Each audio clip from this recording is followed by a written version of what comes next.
अब संत है, विनोद होता है। रविदास जी की कुटिया के दरवाजे पर पहुंचकर गोरखनाथ जी ने भिक्षा के लिए आवाज लगा दी, अलख निरंजन।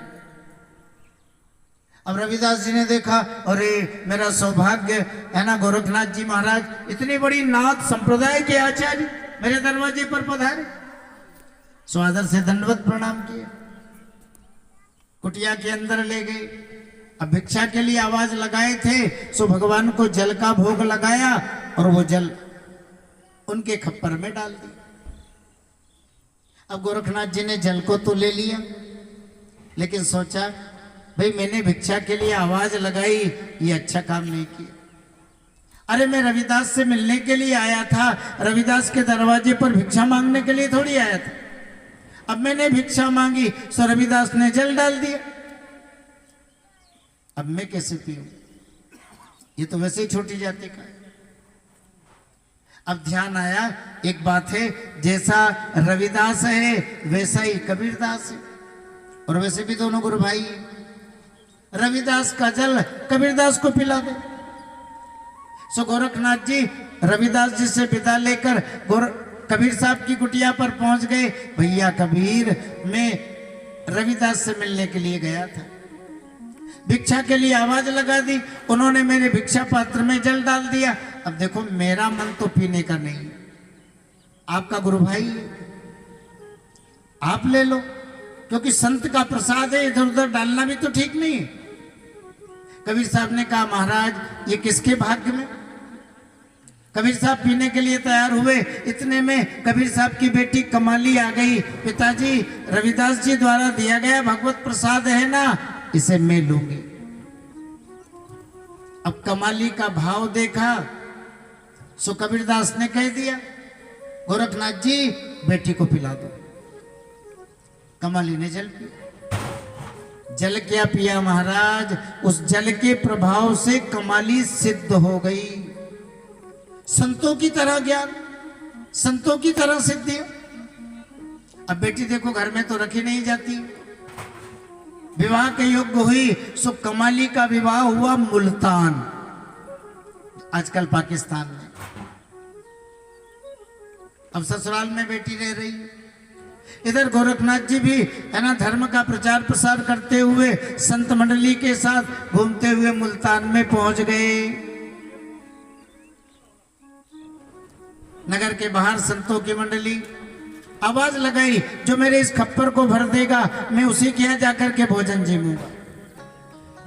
अब देखो जी, गोरखनाथ जी को अन्नपूर्णा की सिद्धि है, इनका पात्र कोई नहीं भर सकता।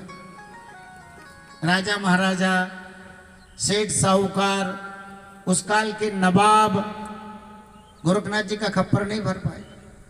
चारों तरफ इनकी प्रशंसा हो रही है, अनेकानेक इनके शिष्य प्रशिष्य जो है बन रहे हैं। अब कमाली को पता लगा, अरे गोरखपुर से गोरखनाथ जी महाराज पधारे। अपने पिताजी से कहा, पिताजी बहुत अच्छे महात्मा हैं, मैंने तो बाल्यकाल में कितनी बार इनका सत्संग लाभ लिया। सुनो, अपने नगर में आए हैं, एक बार घर पर भोजन के लिए बुलाओ ना। कमाली के ससुर ने कहा, बेटा संतों को बुलाना अच्छी बात है, हाँ, लेकिन शर्त है, वो भोजन तभी जीवेंगे जब उनके खप्पर को कोई भरेगा। अब नवाब साहब, सेठ जी है ना, बड़े बड़े धनवान लोग उनके खप्पर को नहीं भर पाए, तो अपने से कैसे खप्पर भरेगा, और खप्पर नहीं भरेगा तो गरीब के दरवाजे पर वो भोजन कैसे जीवेंगे। कमाली ने कहा, पिताजी ये व्यवस्था छोड़ो, आप तो केवल संतों के भोजन की व्यवस्था करो। ठीक है बेटा, भोजन की व्यवस्था हुई। निमंत्रण देने के लिए गए, गोरखनाथ जी ने स्वीकार कर लिया, पर शर्त वही है, खप्पर भरेगा तब संत भोजन जीवेंगे। अब महाराज प्रसादी का समय हुआ, कीर्तन भजन करते हुए संतों की मंडली दरवाजे पर आई। अब पहले खप्पर भरेगा तब भोजन जीवेंगे। दरवाजे पर खड़े होकर आवाज लगाई, अलख निरंजन। कमाली अंजुली में चावल लेकर के आई।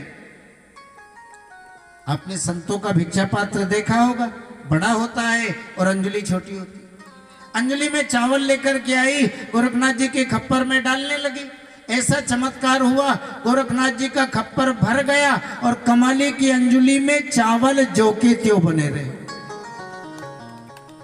बड़ा आश्चर्य। अब भरने वाली को देखा, अरे बेटा कमाली।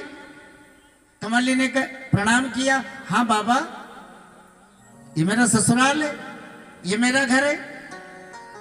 गोरखनाथ जी बड़े प्रसन्न हुए। संतों के साथ भोजन जो है जीमा। अब प्रसाद जीमने के बाद, बेटी एक बात बताओ, मेरे इस खप्पर को कैसे भर दिया? कमाली ने कहा, बाबा भूल गए, आपने तो इस खप्पर का जल मुझे पिलाया था, उस जल के प्रभाव से ही मैंने इस खप्पर को भर दिया। अब गोरखनाथ जी को ज्ञान हुआ, अरे वो जल तो रविदास के द्वारा दिया गया था। अब मुल्तान से भक्तों से विदा लेकर के और सीधा काशी, और वही रविदास जी की कुटिया में, भैया रविदास, वर्षों पहले आपसे जब मैं मिलने के लिए आया था तो आपने मुझे जल दिया था, वो जल मुझे दोबारा चाहिए। रविदास जी ने कहा, महाराज वो जल तो नहीं मिल सकता है, मैंने आपको संत समझ करके दिया था, लेकिन आपने पिया ही नहीं। हाँ? जब प्याए थे तब पिया नहीं, और जिन पिया पिया क्या जान लिया, भूला जोगी फिरे दीवाना, वह पानी मुल्तान गए। बाबा वो पानी तो मुल्तान जा चुका है, अब आपको दोबारा नहीं मिलेगा। तो गोरखनाथ जी को भी पश्चाताप ही करना पड़ा ना। बोले कृष्णचंद्र भगवान की जय हो। देवराज इंद्र ने भी भगवत प्रसाद पुष्पमाला का अपमान किया, इसलिए पश्चाताप हाथ लगा। स्वर्ग पर महाराज बलि का अधिकार हो गया। अब इंद्र